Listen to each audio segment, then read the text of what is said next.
Hey y'all, hey. Welcome back to Cosmic Kiss. I hope that everybody's in a positive place, in a positive space, mentally, physically, and spiritually. I hope that everybody has been able to show up as their best self for yourself first, and as a byproduct, able to show up as your best self for others. Okay? Hope everybody's been walking in alignment. I hope everybody's been, just like I said, just living the best life that they know how to. Ooh, excuse me. Best life they know how to. And all of my time that I have been in this state, I have not been sick, like physically sick. My allergies, that's one thing, because the pine equivalent over here has been trying to take your girl under since I got here in regards to just like allergy flare ups, sneezing, and that kind of thing or whatever. But actually having like a cough and a sore throat, all that stuff, no. And these past 3 days, when I say it's to the point my throat was completely sore on one side. Not on the other side though. All this congestion on one side, not on the other. Doing a little homeopathic remedies to try to, clear that out. And I say that to say because I've been wanting to post, and I've been having some I guess reluctance about posting, just with the traction of the channel itself, just not knowing where this is going to go, just knowing that this is something that I like to do, I desire to do. I wouldn't say that I'm not going to even do the imposter syndrome. I'm pretty good at, I get a little uncomfortable behind the camera because I don't have a person that I'm talking to, because I'm more in person, kind of like a brick and mortar kind of reader. And so this right here is something that I know that will help somebody somewhere along the way down the line. But between all these transits and just purging old thoughts and old ways of thinking about myself, especially when it comes to pursuing something new, I really felt like this sickness that came on, like literally came out of nowhere, was one of two things: an actual manifestation, and I don't think it's just specific to me, I think it's specific to others, an actual manifestation of my own insecurities trying to shut me up. And also and I guess this is where I'm treading into uncomfortable territory, an attack for my throat chakra too.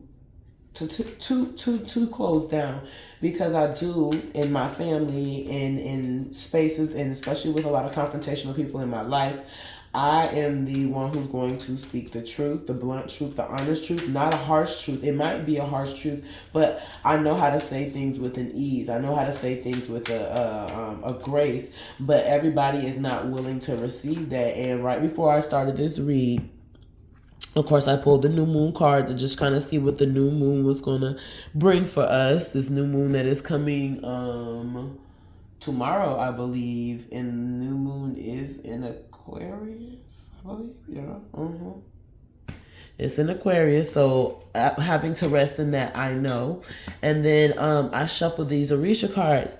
And the crazy part is, with the Orisha cards, this first card came out while I was shuffling. And then when I finished shuffling, this was the second card that I flipped. The first thing I noticed is that they both contain the same colors, the purple and the red.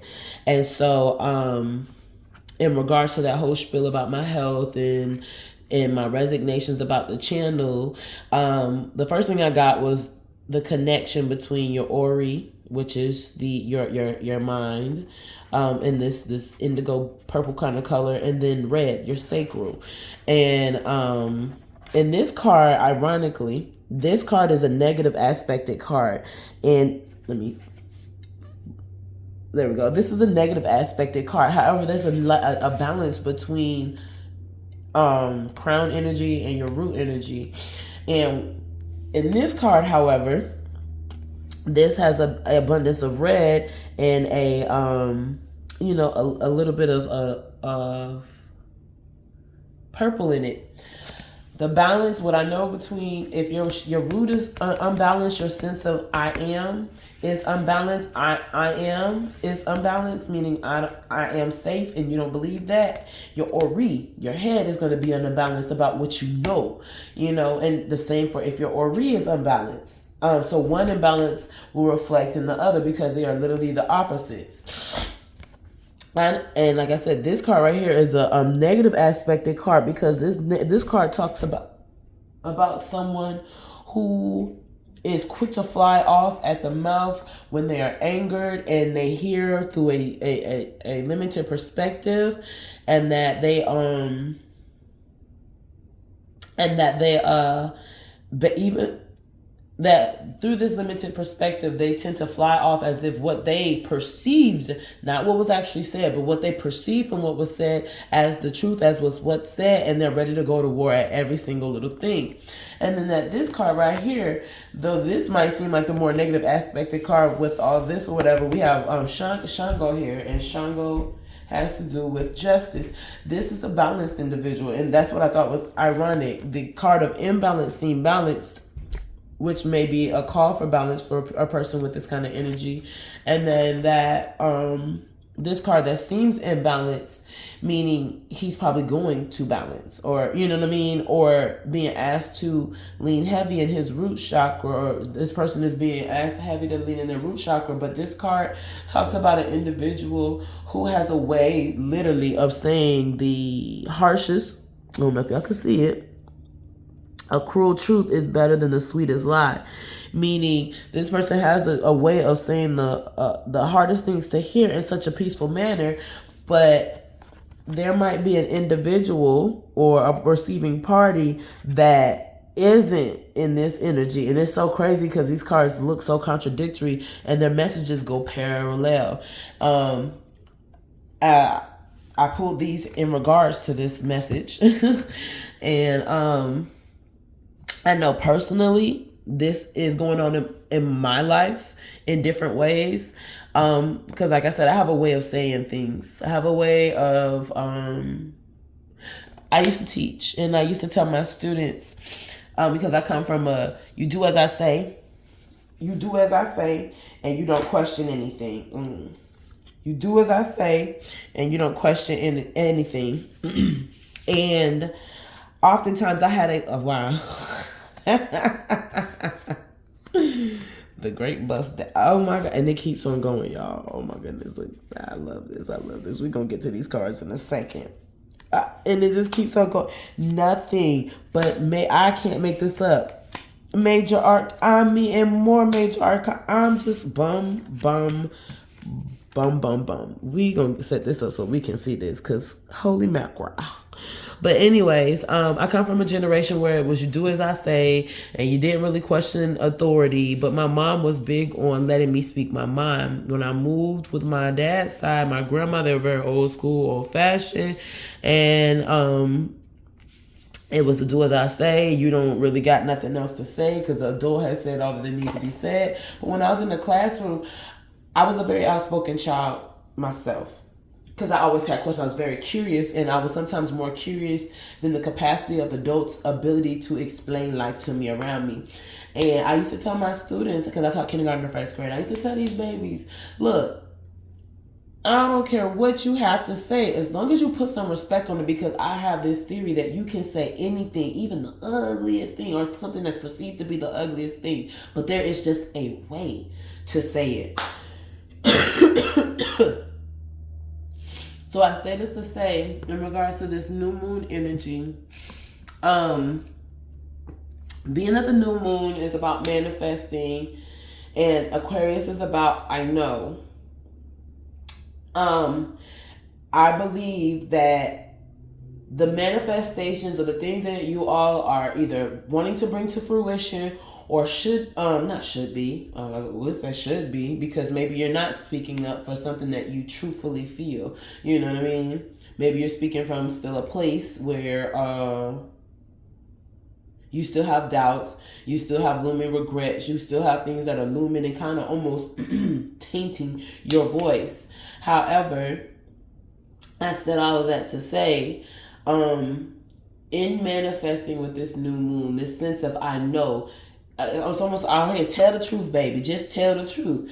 Manifest what it is that you want. Your heart's desire. And some of us have gotten so far away from what it is that we want because of how things are going that we've had so many twists and turns on our path that we almost, I was talking to my sister the other day. I was like, I done been twisted around, almost like pin the tail on the donkey so many times that now that the blindfold's off and it's like, go forth. It's like, I'm dizzy. Shit, I don't even know where the damn donkey is. I got the tail in the hand and I'm about to pin it on the damn person at this point.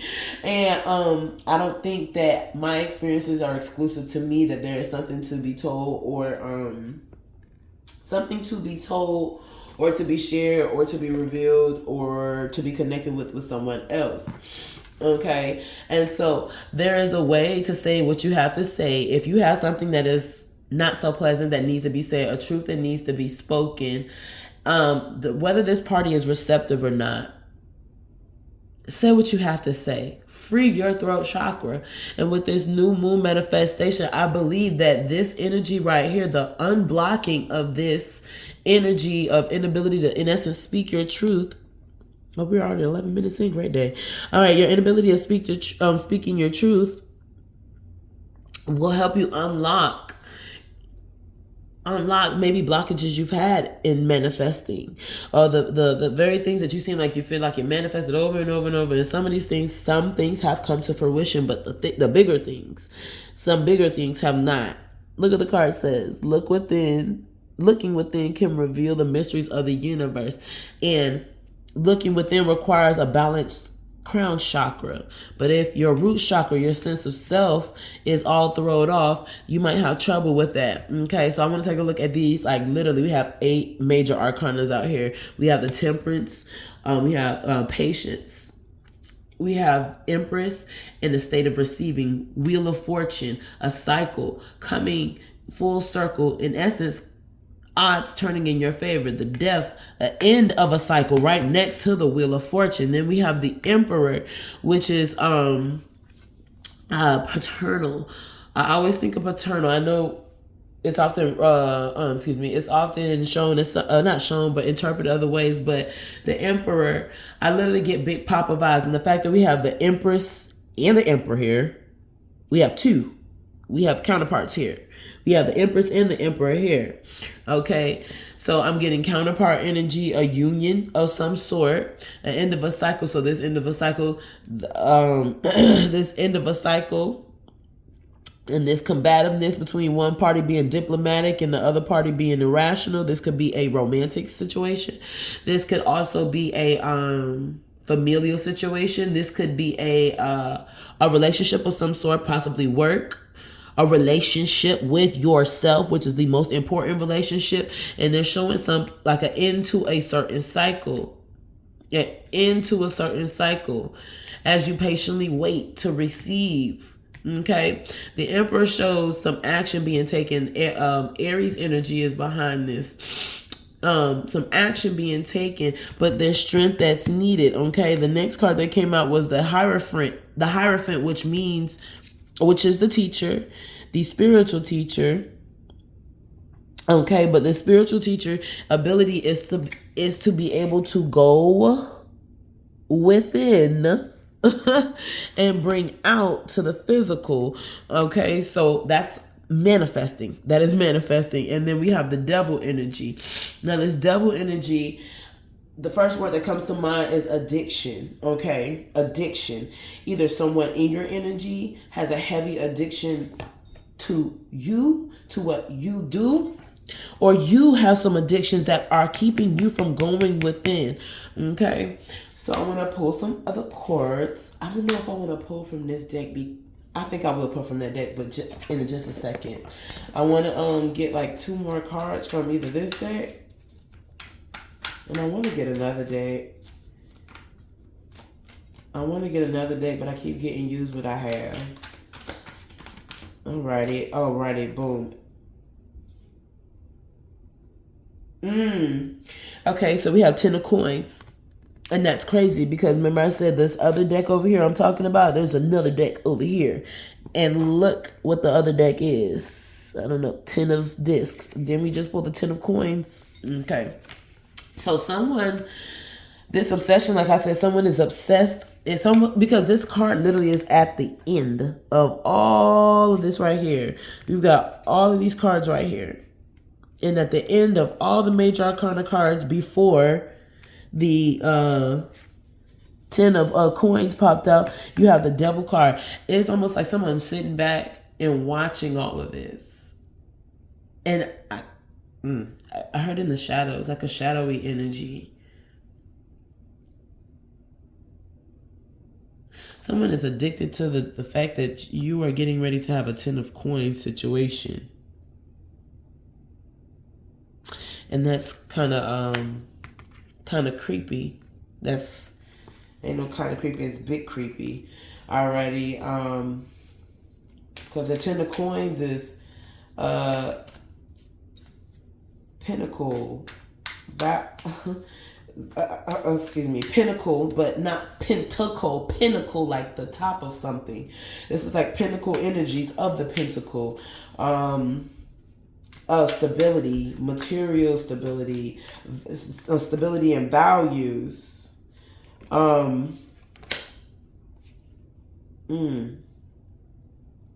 Yeah, this, I don't know why this energy just really disturbed the crap out of me. But then we have the 6 of Knives. Let me get the book real quick to see what this deck's interpretation of the 6 of Knives is.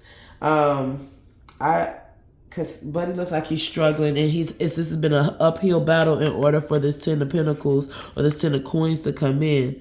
But the very swords that would look like were thrown at him as a weapon are what he's using and what he's used to yeah, I don't like that right there. And knives often represent the mind.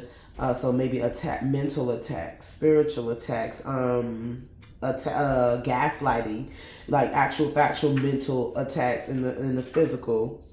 Alrighty. So the 6 of Knives in this deck represents a rite of passage transition. A young man is rock climbing using knives to help him scale the face. He is ready to transition towards something new. Where are you ready to evolve? Announce it to the universe. Did I not say speak your truth clearly about your manifestations here? Yes, Lord. Alrighty. Yes, Lord. Come on. Lord, I lost my spot. Announce it to the universe. The climb represents putting in the work to grow, letting go of anything that encourages stagnation. Be willing and open to explore new lands and shores. You will benefit by going with the grain. The rock climber has come a long way while working hard towards a brighter future. The 6 of Knives reminds us that change often comes after periods of discomfort. It is never too late to step into a new existence. Allow others to lend a hand as you work towards the top. The pack on the man's back symbolizes the weight we carry from heartbreak, conflict, and trauma. It is time to transform through healing. You have come too far to turn back now. Okay, moving in Yang is moving on, releasing all that no longer serves your higher self, entering calmer waters, new environments or atmosphere, bringing much needed relief, and also an aligning action would be getting out of your comfort zone.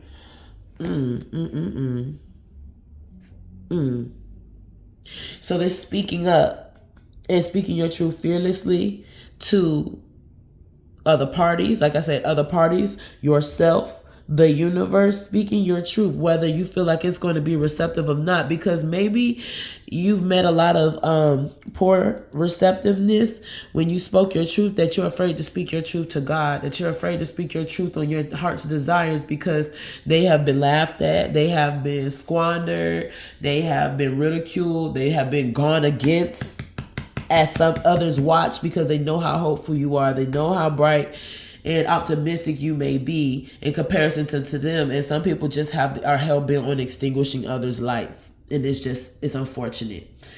Okay, come on. All right, I think I will. I'm going to shuffle really quick. Oh, wow. I didn't even need to shuffle. I just heard split the deck, baby. Alrighty. So in this deck right here, I love this deck. This is the Orisha Tarot. We have the Four of Wands. Okay. And I'm going to definitely read from this book. I love this one because when I pull these cards, the reading gets really deep. And I've been using these for my personal read. But I think I'm going to bless y'all really quick with this. Okay.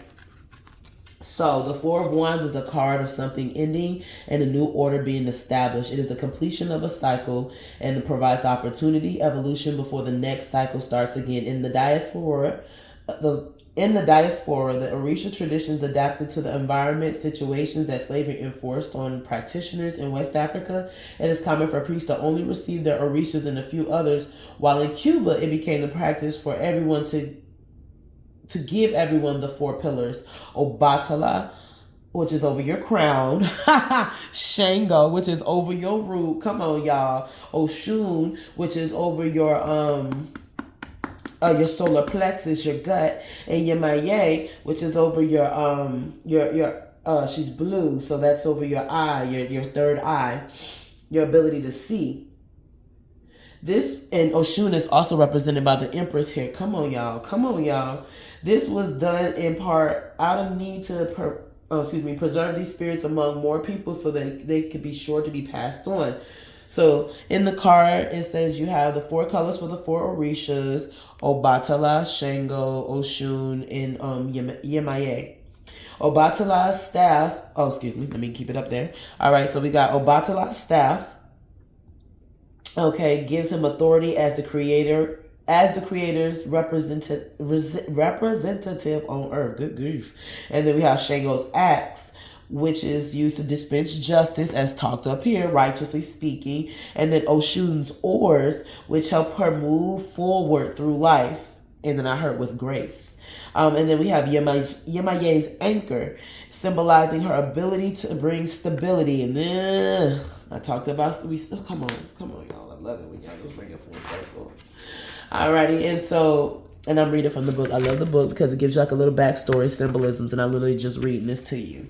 But it says the card brings closure and the possibility for new beginnings. Right now is the time for setting up the structures that will support the next era of your life. Yet so often, when this card comes up in the reading, the person is only focused on the end and at best dreaming of the future. Something is coming to a conclusion. You are reaching the end of the plan. What's next? And how many allies have you got helping support you? So some solutions suggested are ask Obatala for a cool head, ask Shango for the drive to get things done, ask Oshun for the charm to win over people, and ask Yemaye for the inner stability to keep showing up. Another solution is making a new plan. Oh man. Another solution is taking a white bath. So some of y'all may need to take a spiritual bath or just take a nice little bath with some salts in it to just clear your energy, aka your ori. Okay. And then to clean your spirits and your shrines if you have any altar spaces or places of worship. So your prayer corner, cleanse it. Okay. And not just physically. Pray over it. Cleanse it. Clear it out. Okay. Okay. And I think that is going to help with this new moon manifestation. I love how that reading tied together because y'all just have no idea how hard these last couple of weeks have been. But baby, when I say I'm gonna be back and a little bit more consistent. And until next time, y'all be good and y'all stay sweet.